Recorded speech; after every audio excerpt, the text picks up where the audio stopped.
नमस्कार, मैं हूं संदीप चौधरी। रात के 9 बजने को है। आप देख रहे हैं नेशनल न्यूज सेंटर और नेशनल न्यूज सेंटर की शुरुआत आज उस खबर से जिसने काले धन को ठिकाने लगाने वालों के लिए खतरे की घंटी बजा दी है।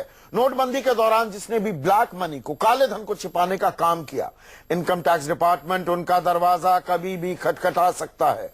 आयकर अधिकारियों के पास ऐसे लोगों और कंपनियों की पूरी लिस्ट मौजूद है जिन्होंने बड़ा गोरख धंधा किया। देखिए सरकार का ऑपरेशन तीसरी आंख।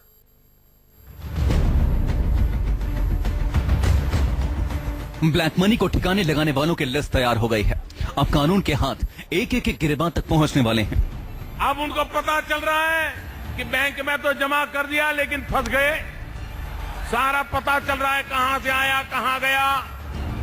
बैंक के अफसर जेल जा रहे हैं, बैंक के मुलाजिम जेल जा रहे हैं। आयकर विभाग के पास पुख्ता खबर है कि किन किन कंपनियों ने नोटबंदी के दौरान कहां कहां ब्लैक मनी को ठिकाने लगाया। एक एजुकेशन ट्रस्ट ने अपने कर्मचारियों के खाते में 2-2 लाख रुपए जमा कराकर करीब 10 करोड़ रुपए के ब्लैक मनी को सफेद करने की कोशिश की थी। इस तरह के एक नहीं कई मामले सामने आए हैं। अब आयकर अधिकारी तेजी से इसकी पड़ताल में जुटे हैं। जिन कंपनियों ने कर्मचारियों के खाते को सीक्रेट शॉर्टकट समझा था, अब उनके दरवाजे पर आयकर विभाग की घंटी बजना शुरू हो गया है कि आपको केवल एक एसएमएस अलर्ट जाएगा। आप अपनी हमारी इनकम टैक्स की ये पोर्टल साइट पर जाएंगे और अपने चीजों के बारे में बता दीजिएगा। अगर ये चीज सही पाई जाएगी तो कोई भी आगे की कार्यवाही नहीं होगी। अगर ये नहीं सही पाया गया तो उसी केस में केवल कार्यवाही की जाएगी। ऐसे 18 लाख लोगों से जवाब मांगे गए हैं जिनके खाते में नोटबंदी के दौरान 5 लाख तक या इससे ज्यादा की रकम जमा कराई गई। अभी एसएमएस और ईमेल भेजकर ऑनलाइन जवाब देने को कहा गया है। अगर जवाब संतोषजनक रहा तो ये केस बंद हो जाएगा, लेकिन अगर बैंक खातों में जमा रकम और कमाई के हिसाब के बीच कोई गड़बड़ हुई तो फिर ऐसे लोगों की शामत आने वाली है।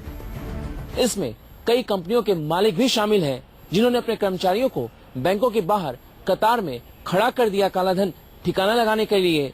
इनकम टैक्स विभाग के पास इस बात की पूरी जानकारी है और जल्द इनकम टैक्स विभाग इन तमाम लोगों के खिलाफ कार्रवाई शुरू करने वाला है। सरकार ने साफ कर दिया है कि जिन्होंने गलत किया है वो बचेंगे नहीं और जिनकी कमाई नंबर 1 की है उन्हें कोई मुश्किल नहीं होगी। We will bring out a clarification as to what types of more shares will be converted, put into this particular place, so that there should be no harassment and no worry at all to the genuine investors.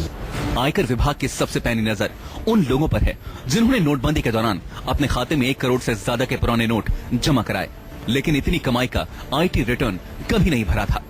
ऐसे लोगों के साथ सबसे ज्यादा सख्त कार्रवाई होगी। Manish Kumar, Delhi news 24। और मेरे साथ मेरे सहयोगी मनीष कुमार जुड़े हुए हैं जिन्होंने ये रिपोर्ट भी तैयार की है। मनीष, ये कार्रवाई कब से शुरू हो जाएगी? देखिए संदीप जी, आज ही सीबीडीटी के चेयरमैन सुशील चंद्रा ने इस बात की जानकारी दी कि एक एजुकेशन ट्रस्ट है, उसने अपने कर्मचारियों को 2-2 लाख रुपए देकर करीब 10 करोड़ रुपए जमा कराए। और उन्होंने इस बात को इशारा किया कि कई कंपनियां इस तरीके के मोडस ऑपरेंडी में शामिल रही कि उन्होंने अपने कर्मचारियों को बैंकों की कतार के बाहर खड़ा कर दिए। और ये पूरी जानकारी इनकम टैक्स विभाग के पास है, तो जल्दी इनकम टैक्स विभाग तमाम इन कंपनियों को नोटिस जारी करके सवाल जवाब करेगी, उनसे ये पूछताछ करेगी आखिर यार ऐसे कई इनकम टैक्स विभाग के पास जानकारी कि उन्होंने काले धन को जो है सफेद करने के लिए इस मोडस ऑपरेंडी का इस्तेमाल किया, अपने कर्मचारियों को इस्तेमाल किया। दफ्तरों के बजाय वो तमाम कर्मचारी बैंकों के बाहर कतार में खड़े थे और इस तरीके से पैसा जमा कराया, जिन पर सख्त कार्रवाई शुरू की जाएगी जल्द ही।